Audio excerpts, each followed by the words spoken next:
It's my pleasure to introduce you to Thomas Ingram, who is the principal data scientist at Wrightington, Wigan, and Leigh NHS teaching hospitals. His primary research areas of professional interest span the biological mechanism of healthy aging, the applications of statistics and machine learning to practical problems in healthcare, AI safety, and improving access to healthcare data for research collaboration. Thank you for taking the time to give this webinar, and you're ready to go. Well, thank you very much. That was very good of you to introduce me. So I should start by saying, and I feel like an imposter in this sort of situation, I'm not a mathematician. We just laid it out there playing. Yeah, biology by training. I did a PhD in molecular biology, and I was on the track to become an academic and do a postdoc at one of the university, the UC sort of California colleges there, and COVID hit. And like many people, I was forced to change trajectory, change direction, and I found one that actually I rather enjoyed. I found data science, but I had to pick up a lot of it as I was going along. And I found out that actually a lot of people were in the same position as me. In fact, a lot of people found data science as their second career at the time. I don't think there were many masters when I started, maybe 6 or so years ago. But I worked at the Lighthouse Laboratories. These were these testing facilities during COVID. I worked as a data scientist there. And then I sort of realized all of these problems that we were facing, many of them had this sort of foundational mathematical element. I mean, I'm preaching to the choir right now, but everything that I was coming into contact with could be solved with maths, with statistics. And I continued onwards. After those laboratories died down, I got this position in the NHS. And what I'm going to talk to you about today is a continuance of that sort of journey, that realization that mathematical modeling is one of the elements, I'd say, that will help with solving many of the NHS's problems. So a little bit then to begin with about the NHS. So the NHS has been around for a while. It's been collecting data on patients for a long time, but it's been spotty in how it has done so. The original 5 reasons for collecting data were obviously for patient care and treatment, service delivery, making sure that's efficient, planning resources across the country, knowing where to send drugs and staffing and things like that, and public health monitoring of diseases and outbreaks, and then epidemiological research. But data were being collected, but they were, as I said, spotty. It depended where you worked and who your manager was as to how much data you were collecting, what the data were, and it was only until around about 2010 where we started creating electronic records. Before that, it was all paper, unfortunately. So 2010 was the time that we started creating electronic records. And a tip, if any of you want to start working with healthcare data, is I wouldn't get anything before 2015. I think 2015 and onwards, the quality of the data vastly improved. I'm not quite sure why that was, but from the systems that I've seen and talking to other trusts as well, 2015 was sort of a tipping point in where we sort of got our act together and realized that we should be treating data like the valuable resource it is. And so here I just have laid out a sort of a brief overview of all the data that we sort of collect on patients. So we have personal data, demographic data, as you can read, administrative, clinical, and other data as well, including such things as their consent or their research data, what research they are part of currently, lots of other things like that. But I think the point to bear in mind here is that every interaction that a person has, a patient has, we have data on that. And that really opens up a treasure trove of, I suppose, work that can be done to better understand the patient trajectories, the sort of clustering of different patients, or similarities between patients, that sort of thing. Leadership and this place for your. Do you mind if I just, thank you very much. So I would say as well that just to give you a flavor of the selection of our data assets that we have. So what each of these are a different service that we have from a third party that offers us the infrastructure for storing data in. And then what we do is you take those data that are stored in this one area and we pull it all into one sort of repository, one sort of data warehouse, and we use a cloud infrastructure ourselves.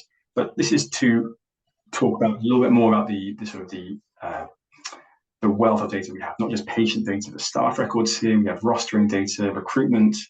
We have such things as energy usage even.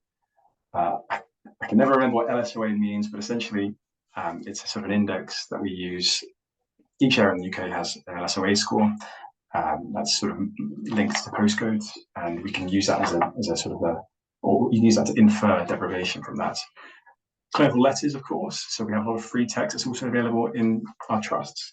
This is I'm sure many of you have worked with free text before, but it's its own, I guess, challenge is too light a term. But it's a thing that we're trying to battle with currently in pieces of work that I will probably touch on a bit later. But one thing I would like to just highlight here as well, because I'm going to come onto this quite a lot later, is that these are all different systems owned by different companies. So pediatrics has its own, cardiology has its own. What we're trying to do is to work to remove the individualities that exist between these different data sets. So you may have, for example, in one data set, you may have a postcode and a different provider has postcode as well, but one of them may be camel case, one may be post space code. And then within that, the data type, it might be 3 letters or 4 letters, characters, and then a space. One may not have a space. There are these individualities which aren't too much of an issue on their own, but cleansing that across hundreds of different providers can be a challenge. So we're also solving this as well, because if we do solve these things, all is connected, then the work we can do modeling this stuff, joining them together, allowing external researchers to do work on this will become possible. I will briefly just touch on the teams aspect of the NHS as well. So I made it quite clear within the abstract, if you read it, of this presentation, that we're a small team. There are 3 data scientists in this team that we have, and we work closely with clinicians, with other stakeholders as well that are involved in these projects. But we sit within this department known as Department for Data Analytics and Assurance. This is an old department. It's been around for about 20 years. But we as a data science team, we only formed 3 years ago. So it tells you a little bit about not just the novelty, but also the NHS a little bit behind sometimes the times. And what you'll notice here as well, I'm not going to talk about this in too much detail, but we have all of these sort of elements to the department: data quality, analytics, warehousing, visualization. These are all things that obviously a data scientist or someone that has worked in this area before can do themselves. And it's true that we do this ourselves. But think about the NHS. We have so much data that we need a dedicated team to deal with data quality. We have nationalized reporting that a data scientist could do, but would take away from their time of doing more complicated work, let's say. But yes, within this department though, if I was to change this, because we do have, this is about 6 months old now, the data science team sort of sits a little bit more on its own. We feed into the chief data officer. But what I would also add is sort of a dotted line horizontally to researchers. One of the major aspects of my time here, around 30 to 50% of my time, is working with collaborators or trying to form new collaborations. So we have a venture that I will talk about later, which is trying to provide a way for researchers to more easily do work with our data. And that is a challenge, but it's one we're facing. I think I've just covered this already. We do a vast amount of work within our team, mathematical modeling on both the business intelligence side and the clinical side as well. And the research side, that's not necessarily ourselves doing research, although just to note that we have had our first piece of work published in the Journal of Clinical Medicine, I believe, a few days ago. So we, as a team, are very interested in publishing work as well. And 2 of the pieces that I'm going to show you later, one of those is actually about a month away from sending a manuscript to publication as well. But what I would emphasize here is that the research angle of the work we do is not simply trying to publish upon the work that we're doing, but trying to enable, once again, external organizations, individuals, to be able to do research with us. And historically that's been challenging. How do you get our data? There's lots of loopholes and not loopholes, sorry, hoops to jump through, but I will come on to how we're making that easier later. Right, so a bit more flavour then. So NHS pressures. So all of the next set of graphs taken from the ONS, and I think that they make for a stark picture of what we're currently facing. Now, it's no secret the NHS is under pressure. As you can see from the top left here, this is the waiting list for hospital treatment. So simply the total count of people waiting for a treatment. And you'll notice from most of these graphs that COVID was a point of no return. We haven't managed to recover since then. And our waiting lists are as high as they have been. There are certain measures as well that we use in the NHS. What's that saying? Something like, as soon as a measure becomes a target, it's no longer a good target. Well, you'll see that from the cancer graph we have here. The measure that or the target we try to get is 85% of patients should be waiting under 62 days for their cancer treatments. And yet we've not hit that for a very long time. The government changed the way they measure this not too long ago, in 2022, and it's made a small improvement, but once again, it's not comparable. You can't really compare now. I can't quite remember what the change is. I haven't made a note of it, but I think if you'd like to know, I can find out. I don't think it's that important for the shape of what we're facing, at least the pressure. And on the right-hand side as well, we have two other graphs here. So simply showing the same story again. People are waiting for a very long time. Another measure is the 92nd percentile. There's an 18-week target, and 92% of people should be waiting less than 18 weeks for their appointment. And yet, once again, COVID was a real tipping point there, despite the fact we also weren't reaching that from about 2015 onwards. And people waiting over 52 weeks, I mean, it was almost, at least compared, looking at the y-axis here, it was almost imperceptible, the number of people waiting over 52 weeks. And now since COVID, vastly too many people are waiting. A few more that I think add a bit of flavour to this, because there's an interesting story I'm going to come on to, which is this one here. So this is the number of emergency admissions via A&E. So if we look at just before COVID and now, they really haven't changed that much. I mean, once again, be aware of the y-axis. I can't quite see, but by eye at least, it doesn't look like there's been too much change. I just want you to focus on this part here. And similarly as well, the number of beds we have available, there's been very little change.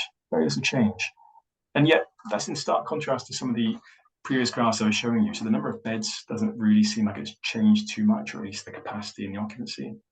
The number of emergency admissions hasn't changed too much. And yet the waiting lists are increasing, and the number of patients waiting over 4 hours in A&E are also increasing. And those waiting over 12 hours, well, they now exist. They didn't used to exist. And so there's a story to be told here, which maybe some of you already have in your head, or a hypothesis, let's say, rather than a story, as to why this is. And this doesn't seem to be to do with staffing. So we have another graph here showing staffing levels have only increased. So doctors have always been increasing, nurses are increasing as well. Infrastructure are things like managers, for example. So staffing seems to be okay, at least. And so I'm not going to come up with an answer necessarily, but I'll give you some thoughts that we have. So if there is an increase in waiting list size, we have increased staffing numbers, increased A&E waits, but the bed number and capacity seems to remain the same. Our leading hypothesis is, well, there are two leading hypotheses. One that we are testing is that people are staying in the beds longer. So once they get into hospital, they have what's called an increased length of stay. And we've shown this. Why that is another question. Well, there's an aging demographic. So baby boomers are reaching the age now where they need more care, and they, apart from millennials, they form the largest cohort of individuals. And so they're reaching this age now. So perhaps there's that. There could also be something on the other end, so people coming out or being discharged from hospital. Once they're in, maybe there's less care provision. You know that there are care homes that are full up, and there are difficulties within the corridors trying to get people out. So there are hypotheses, but I think it makes for an interesting story, and also a lot of room for hypothesis generation and testing. And therefore, mathematical modeling, as I'll talk about next.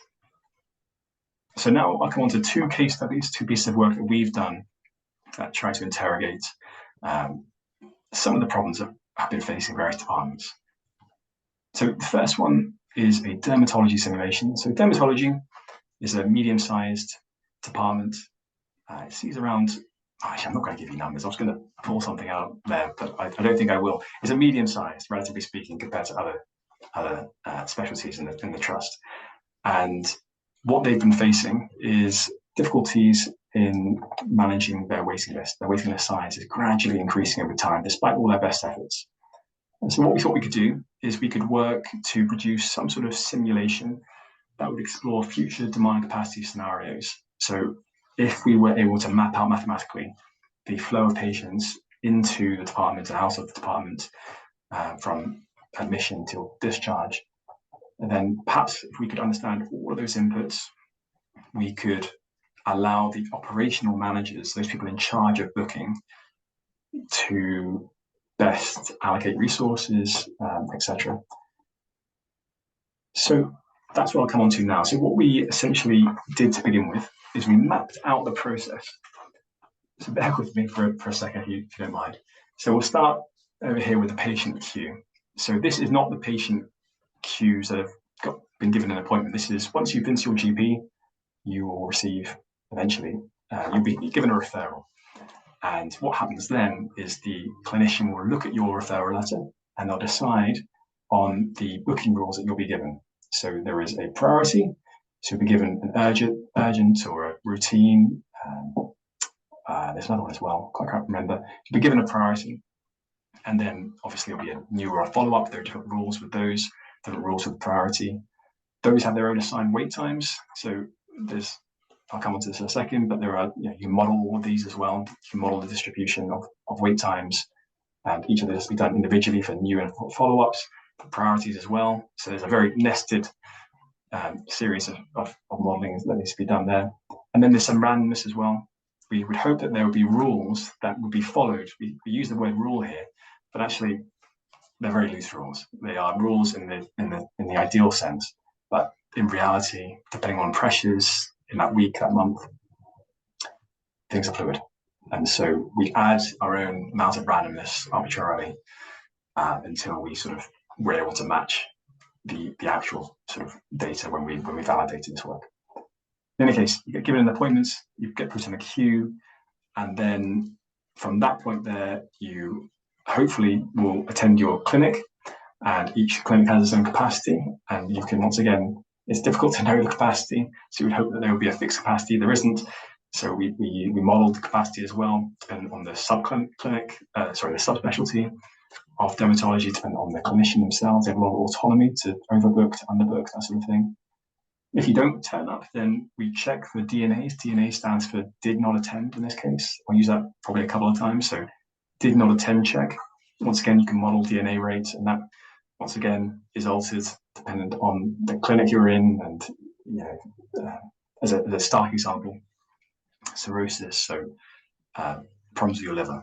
That clinic has a DNA rate of around about 37%, whereas dermatology, there's another clinic within there that generally has a DNA rate of about 8%, and there are sub-clinics within dermatology that have differing DNA rates. So each of those has to be modeled depending on where the patient is situated in this queue, patient is situated in their, I suppose, their condition. And then follow-ups, once again, are checked for. So once you've had your appointments, you have a follow-up or you don't. So if you don't have a follow-up, then you get discharged. But if you have a follow-up, then you go back to the beginning of this queue, and then you're treated differently. So follow-ups then have different rules, in inverted commas, associated with themselves, and you continue. There are also cancellations that haven't been accounted for here. There are also movements between clinics. Some people get seen by a nurse to begin with, then they get seen by a doctor, and they get sent to a phototherapy clinic, for example, in dermatology, and then they get follow-ups every 2 days. And so there are many differences that have to be accounted for. When you build a simulation, you keep it as simple as possible to begin with, or as generalizable as possible. But what we're finding is that sometimes when you validate this work, especially in a real life situation like this, it actually isn't useful unless you become more granular. I'll talk about that in a second. For now, though, that is the general sort of flow of a patient through this department. So what we did is we modeled this using discrete event simulation. Discrete event because hospitals, they're systems where things don't happen continuously. They happen in events. So, for example, a patient arrives, they get triaged, let's say, they get seen by a doctor, they get discharged. And so we model those events and the queues and the bottlenecks that form between them. And that's why we used discrete event for this. What I think is also important to mention as well is that these inputs are pseudo-randomly generated based on historical data distributions. I've already mentioned this. So we modeled each of those inputs themselves. For the most part, we used negative binomial. Here's a sort of example here of actual in actual versus negative binomial are generated, our synthetic data. As you can see, the more closely mimics any other modeling type. We used Poisson for a couple of those as well, but for the most part, we found that negative binomial did the job pretty well. And these are the key inputs that we have currently modeled in this work. And I will now move on to validation. So what we did is we used data that extended from, I think, the beginning of 2024 until, I believe it was November 2024. And so that first validation was using data that was already seen. So it was using data, we were validating it on already seen data. And in this case, we did very closely match reality, which is lovely to see. Obviously, the true test is doing this on unseen data. And in that case, if we were to snapshot at 6 months from the horizon at 6 months, so the bottom left here is September 2024, we have February 2025 here, then yes, we look great. But if you wanted to simulate a month, 2 months, we're not looking so great. And this is where we think some of the irregularities with how fluid they are with changing rules, we didn't manage to capture those with unseen data. With seen data, we think we captured those rules, but we don't think we did with unseen. And that makes sense. And so we've had meetings with stakeholders. We've even got on board a collaborator from the University of Lancaster, from their operational research department, to be involved with this work, to validate, not in this sense, but to validate the modeling that we're doing, the work that we're doing, and to help us sit in the stakeholder engagement meetings to ensure that we're doing the best job we can. So I think a theme that will come from this work is that not being a mathematician, and the two other data scientists that I have with us as well, we're pretty good autodidacts. We can teach ourselves things, and we can read, and we can go to conferences, and we can talk. But there's nothing better than having a collaborator, having someone that is an expert in this area to confirm or refute what you're doing, or to advise. And so that's what we've been doing with our work for the past sort of, I'd say, this piece of work around 4 months. But in general, we've been generally putting our toes into attempting to reach out to collaborators more regularly. And I suppose this is a forum for us advertising that this is what we want as well, is that we want to work with other people that have expertise in these areas, that want to get access as well to real data to make practical changes to a system like the NHS. And so just to finish off with this case study, so we are actively working on this work. This isn't the one that we're working on publishing, that's the next case study. But we met with stakeholders a couple of days ago, all around booking rules. And as I said, they change regularly. So we're going to try and investigate this further. We're going to work on subclinic differences as well, subspecialty differences. We have thoughts as well around the cancer patients. I think they get treated quite differently as well. They have a 2-week waiting rule compared to other patients that don't. Anyway, I don't think that's that important for you lot. But all that to say, this is an ongoing project that we are doing in collaboration with an expert who is validating the modeling work that we're doing to ensure that we are doing the best job that we can possibly do. Right, I'll go on to the second case study now. So this one is a completed study, the next one, or I think a study. I'm still stuck in those academic days. This is a completed project, and this one was predicting patient deterioration.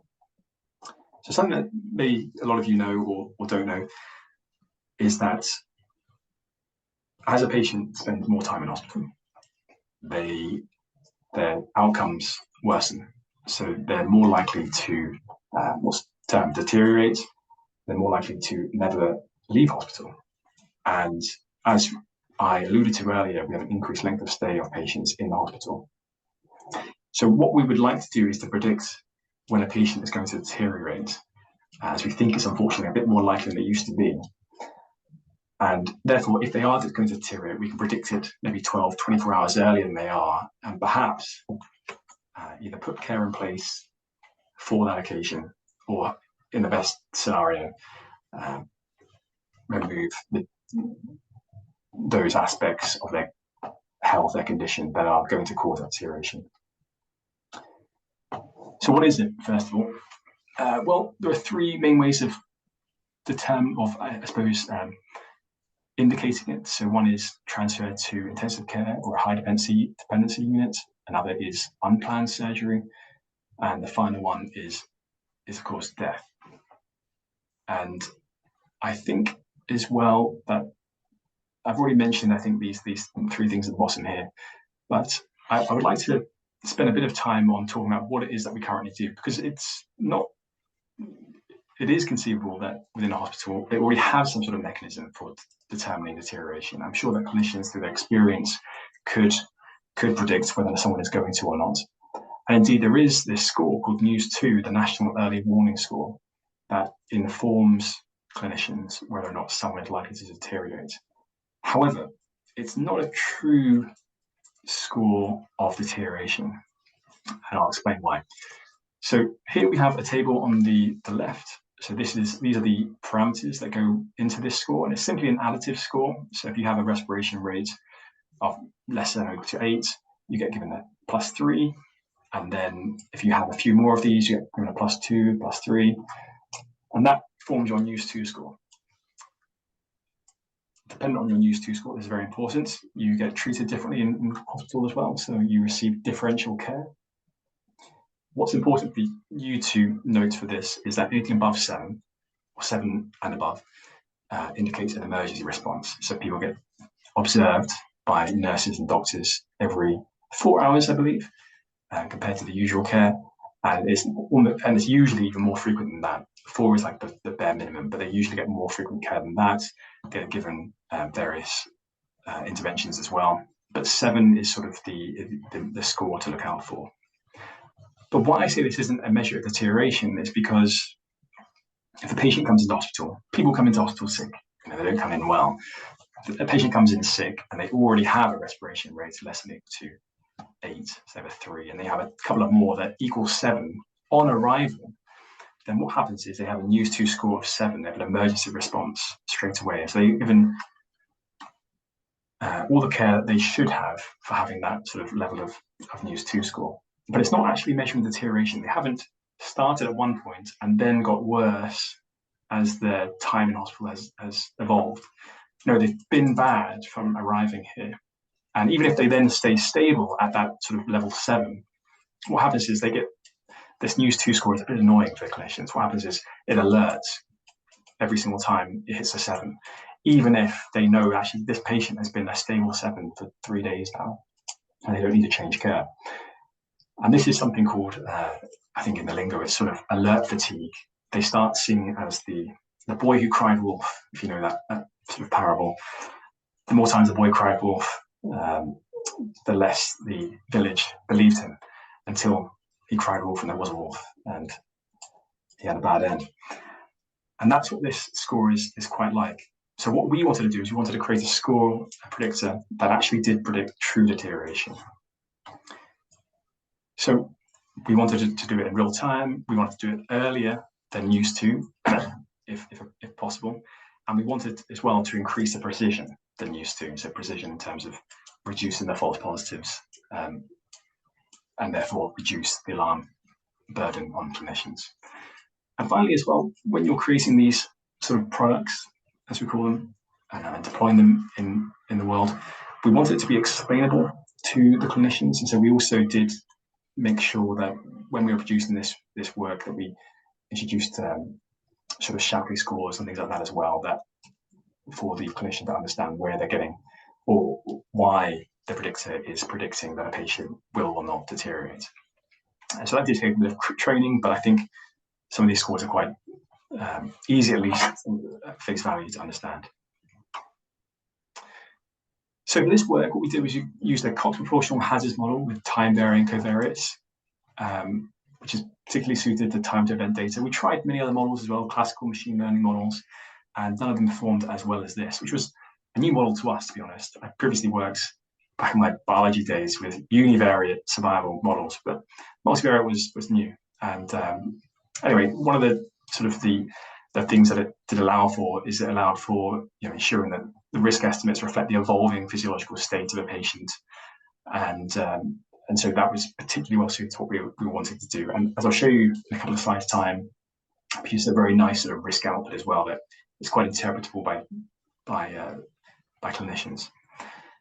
And for your purposes as well, we ensured that all the assumptions were met by ensuring like linearity, as you need to do for this sort of work, by scoping testing, and subsequent transformations were applicable. Although what we found as well, and thankfully the literature backs us up here, was that it's almost impossible to conform to true linearity. And so for some of the variables such as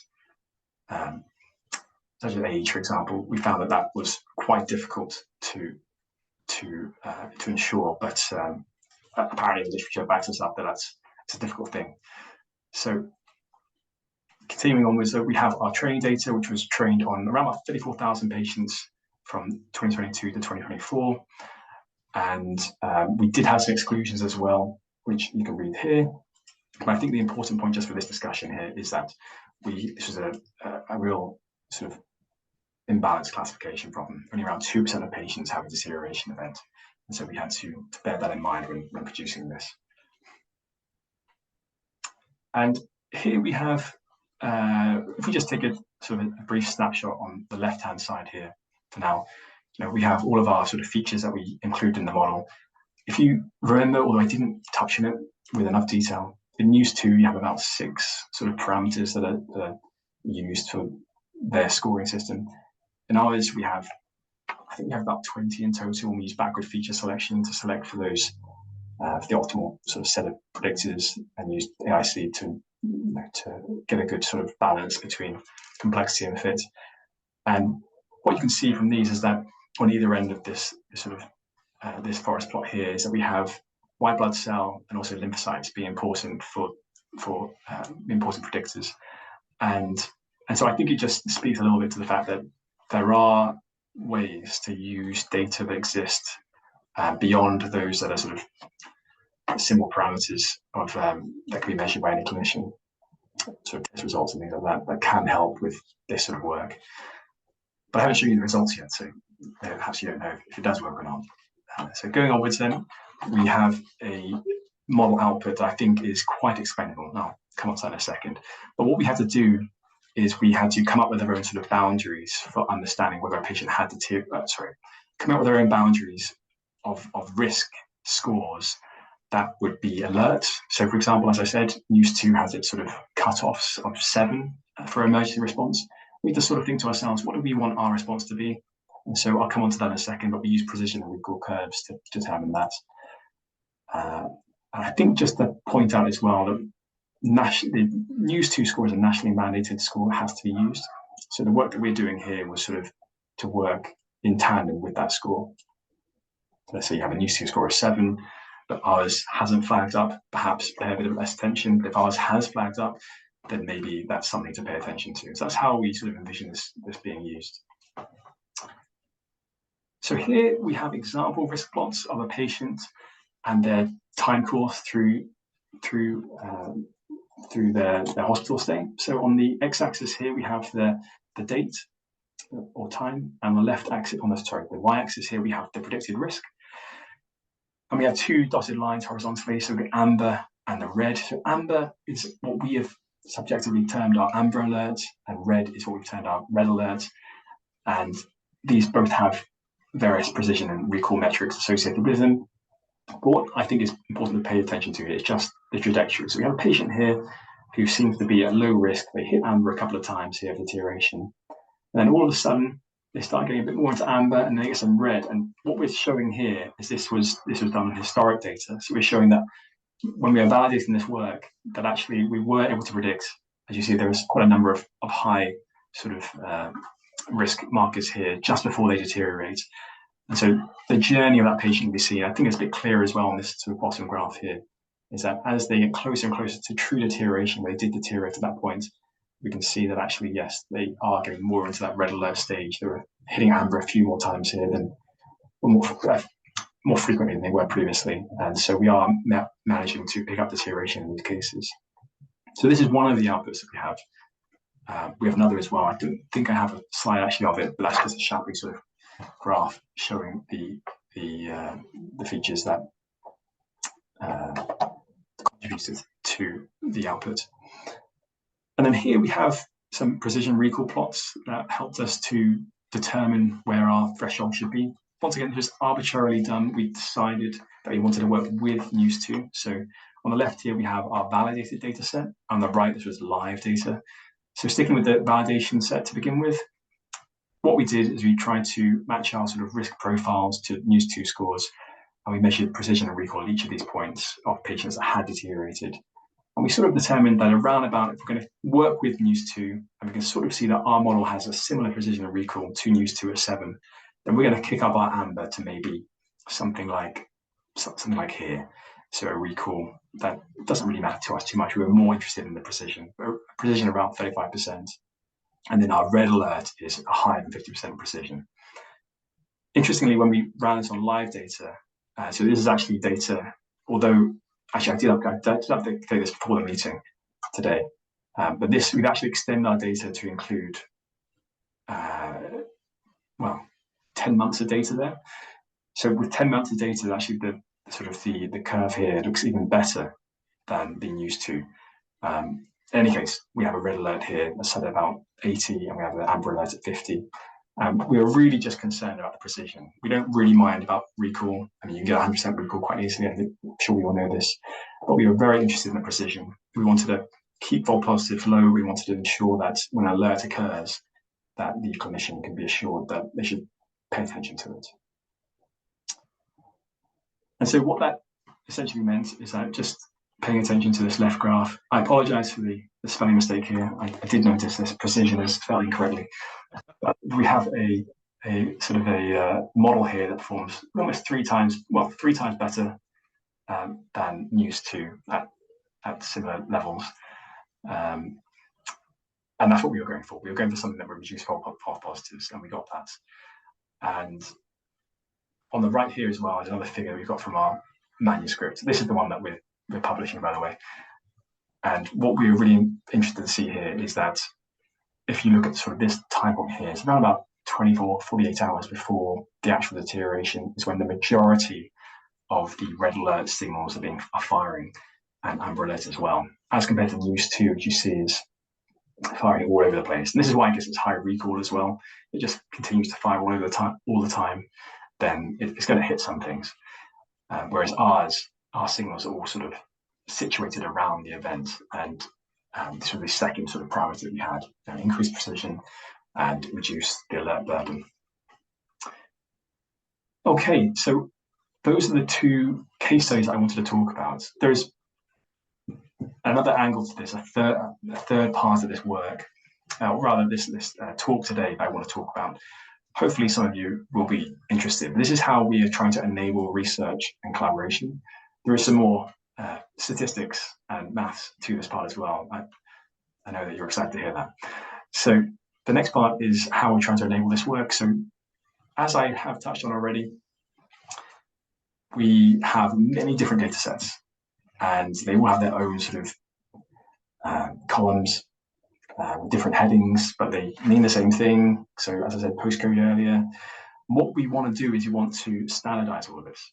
And thankfully, there's a framework that already exists called the Observational Medical Outcomes Partnership Common Data Model. And this is a community sort of venture that now has a lot of funding behind it, which is a data standard designed to standardize the content of observational data like ours in our NHS trust. And so this should allow for efficient analyses and reliable evidence. But why this is pretty cool is that this is being used all over the world. So as you can see, these dots are where it's being used. And if everyone is using the same common data model, then you could join all of these different data sets together. If you want to see what it's like in the south of England versus the north and two different trusts, then you can do so. As long as people are signing up to this model, which we are. And I'll talk about how far along with this we are in a second. So this is more or less just saying the same thing, but what this common data model is just a relational database that enables the conversion of healthcare data into a consistent format. I think I've basically said that already, but it's a patient-centric model, and I've got a few bits and pieces here. It allows for the analysis of disparate clinical systems, and I think the only other thing to really point out as well is that this is a really manageable amount of tables. So 37 tables, only 394 fields. What this will also allow for is that if there's a researcher or there is someone in industry that wants to do work on drug interactions or drug effects or genotyping or some other type of work, and they've worked with a previous trust's data from there's an OMOP data set, they can quickly take another data set from another OMOP data set from another trust and instantly understand what's going on. And not only that as well, what this OMOP data set allows for is we produce performance metrics of our data. So when you choose to have these data, it will tell you the quality, it will tell you the missingness, it will tell you lots of very interesting information that you would find out yourself from an initial exploration of the data. So that comes as standard. So we're working on that internally right now. And in fact, we have our first common data model available on a certain data set. I believe it's the A&E data set that we have. So I only learned about this a couple of days ago in terms of that we actually have it available. And so if you'd like to be or have access to this or learn more about it, then just talk to myself, email myself anytime, and I can put you in contact. In fact, we've already got two sets of people interested, one from Greater, I think they're now called Greater Lancashire or something. Not Greater Lancashire, Greater Manchester, or they no longer call that, is it Bolton, Greater Manchester? I can't remember. In any case, they've asked for a certain set of data from us, and so there's already interest. I think the only other place that has this ready, apart from us now, is Bart's Trust down in London. So this isn't a thing that is currently ready all over the world, although I did show it was. What that was depicting is that places are using it that aren't NHS trusts, unfortunately. Places are using it that are sort of pharmaceutical, that are other medical centres, but NHS trusts, it's a brand new thing. And there's a lot of people that are almost there, but only two, including us, that are there now. We have more data to add to it. As I say, we only have A&E data right now, but now that we have this pipeline sorted, we will quickly be ready for other data sets to be added. So that's all I want to talk about in regards to this. So that's the first thing that I think will make research easier, is having a common data model. And the second thing is synthetic data. So this is something I've been working on in collaboration with the Science and Technologies Facilities Council at Hartree. I don't know if they're located all over the country. I just know that they are near Warrington, and that I've been working with them. And essentially, what this work is entailing is that we create synthetic data of our own original data. And the idea was that it would be easier to share synthetic data than having to go through the rigmarole of ensuring that governance is in place, ethical approval, all that sort of thing. And so we worked with them to not create the synthetic data, because we can do that ourselves. I'll talk about how we do that. But how to ensure that it is still private and that it's still useful. And so they helped us with creating a tool that evaluates its utility and its privacy risk. So just a small preamble to that. I suppose that we all work with synthetic data anyway. Good examples of simulation, imputation of missing data. That's synthetic data in a form. Also filling in missing pixels in images. Rare event prediction, if you want to increase the proportion of that rare class, that imbalanced class, then that's creating synthetic data. And in our case, what we're doing is privacy preserving analyses. We're creating full tables from original data that are fully synthetic and yet maintaining the characteristics, the shapes, the distributions, and the relationships between those columns. So that's what we have been working on. So how we do that? Well, the methods I've been using most recently have been Gaussian copyleft synthesizers. So the first thing we do is we de-risk data as much as possible. So stripping out things like you don't need names, unless you've come up with some sort of analysis that I can't think of. They're not useful for predicting someone's risk of turning up to an appointment. So you can get rid of that. And there are various other things as well that simply won't be necessary for the type of analysis or predictive work you're doing. We then transform each of those variables into a standard normal distribution and model those dependencies between variables. So we capture those dependencies, generate new samples drawn from this multivariate normal, and then we transform those back to the original data or mapped to the original data. And in that way, we have this synthetic data. But the problem we had was understanding whether the quality of those synthetic data, that synthetic data we've made, was good enough. As I said here, or as I pointed out in picture form here, there is a trade-off that is inherent to creating private data. The more private your data are, in general, the less analytically useful it will be. So ideally, you'd have something that no one could re-identify someone from, but equally, you could do the same and get the same results from analysis on the original data as the synthetic form. So what I'm going to show you now are some of the metrics that we use, but I think it's worth bearing in mind that the performance metrics are useful, but they require subject matter expert subjectivity to interpret them. And equally, they cannot be interpreted in isolation. Each of these metrics needs to be interpreted in collaboration with the other metrics.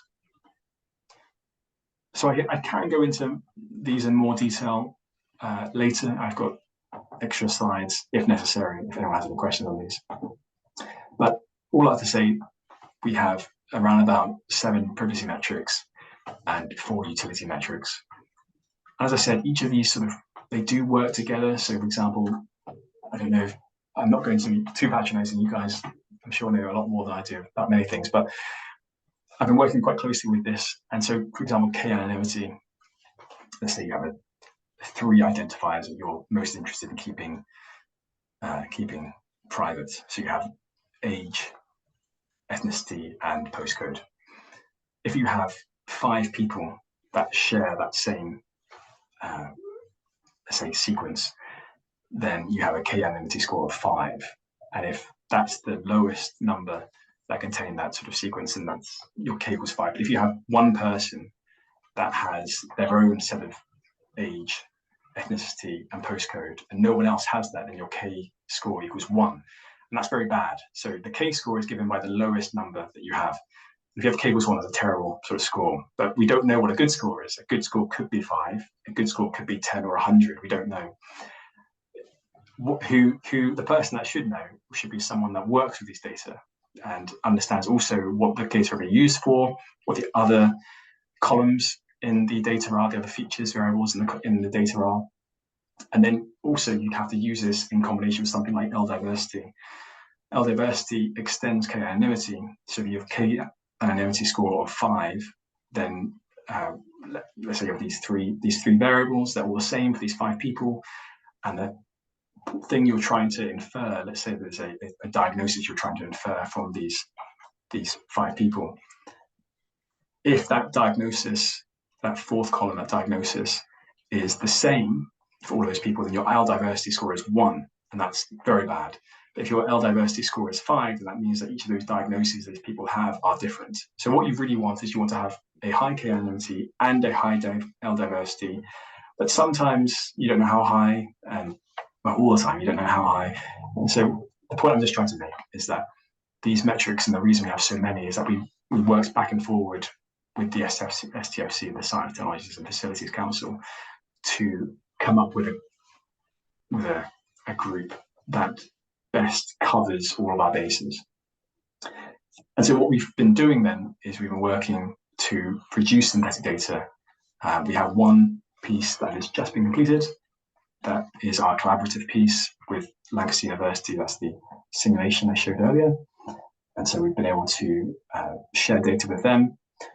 And we have other asks that have come our way as well. And so what this really is enabling is that the route of getting our data is much less onerous now. And because it's much less onerous, I think researchers and other external individuals or companies may be more inclined to think about the NHS when thinking about getting data.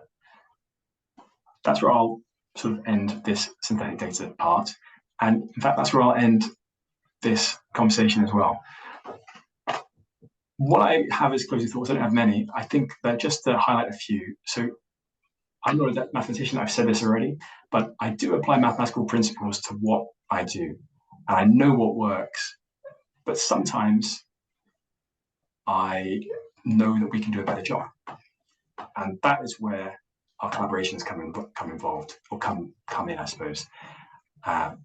Having the external validation from collaborators is ensuring that the jobs that we are doing here are the best jobs we can do.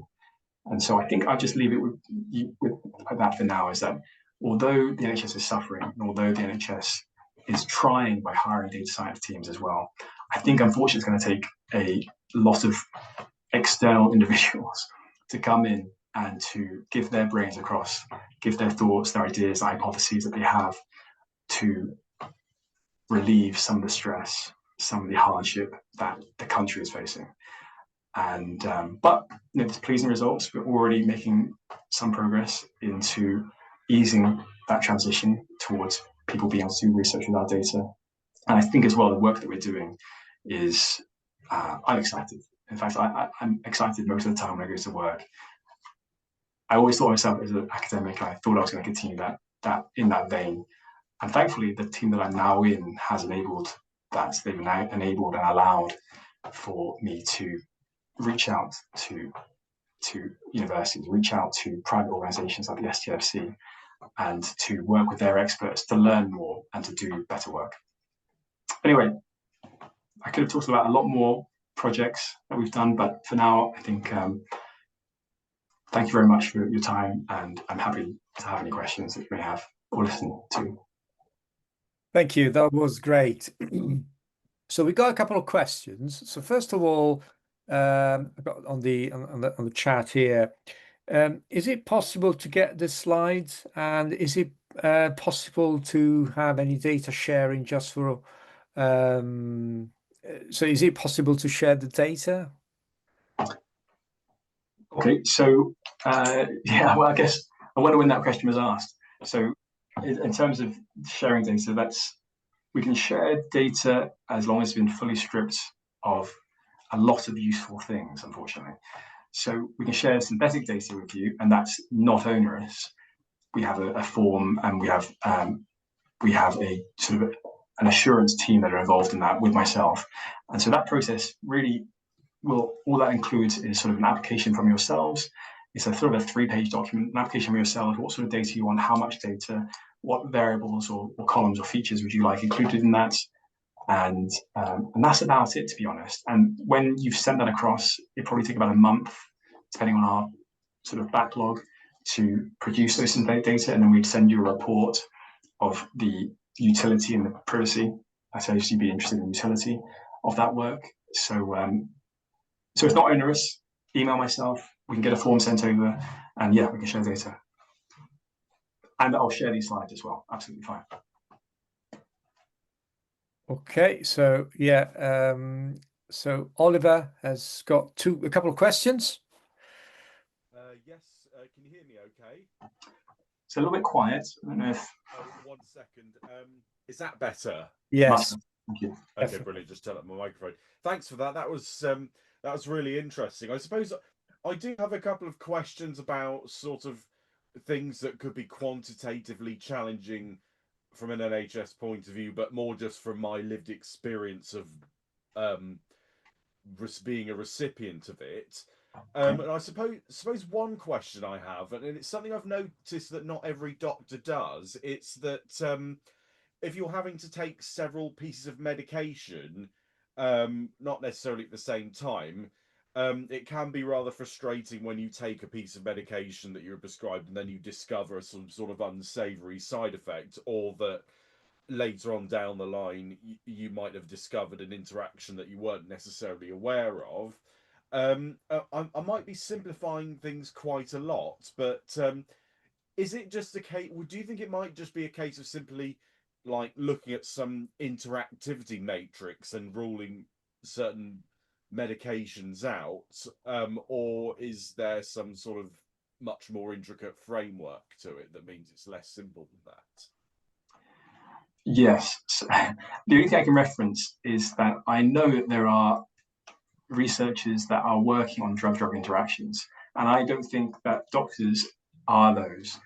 And unless they've been published upon and they've entered guidance, then they will not know of those interactions.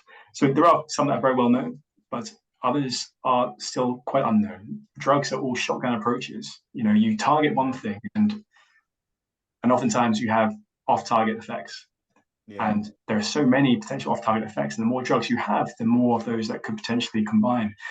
So I'm not talking at all from the doctor's perspective, but simply from a researcher who used to work in drug interactions. So yeah, many of these are unknown, and there are. I'm sure you can look at already the order of combinations that could occur, and the number of molecules that exist within the human body, receptor sites, protein interactions, all these things already. It's the vast unknown, I'm afraid, and doctors don't know these things, I'm afraid. That's okay. That's fair enough. I'd be interested to find out more about that.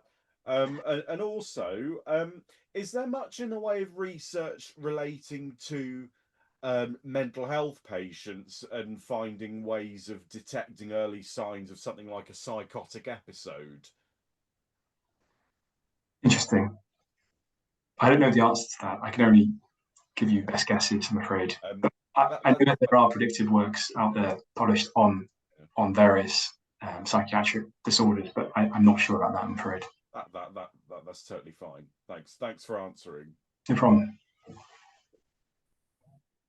Then we got a question from Gordon. How do you transform a quantity which might not follow a standard distribution into a standard normal variable? Yeah. We tried multiple things. So, sort of spline transformations, quadratic, that sort of thing. And then we also try transforming. So if you have something like blood pressure, maybe you could transform it into 3 new variables, such as minimum, maximum, and mean, for example. So we tried various things like that in order to make it work. So both, I guess, functional and also feature transformations. Brilliant. Thank you. I'm conscious of the time. Is there any other quick question? Wondering if you have come across some of the waiting list work done by Richard Wood from Bristol Way, or the NHS waiting list package.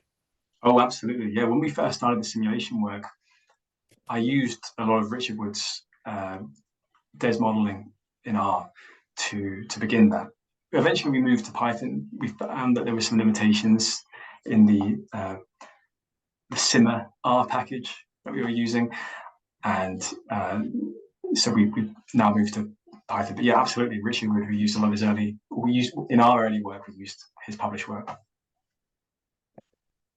Brilliant. Thank you. Thank you very much. So it was a pleasure to have you, and thank you very much for your very interesting talk. I'd like to thank the audience, and I wish you a very nice evening. Thank you very much, everyone. Okay, bye-bye. Yeah. Bye-bye. Bye.